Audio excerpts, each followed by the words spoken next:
Umbashe bambe bathi hambe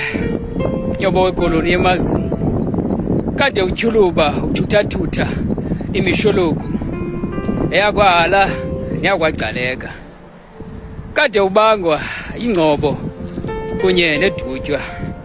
bambe bathi iqhorha lelona khaya lakho mavula kuvaliwe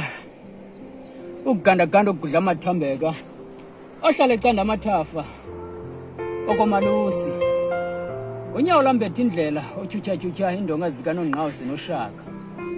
umahluli wedutywa umthatha ikumkani kumifula kumilambo nakumilandlana undlunkulu kumathwasa nakumanyangi itempile kumabandla nakubefundisa ummeli wesizwe sikagcaleka nothembu likhaya kumamfengu azinze kwiliwa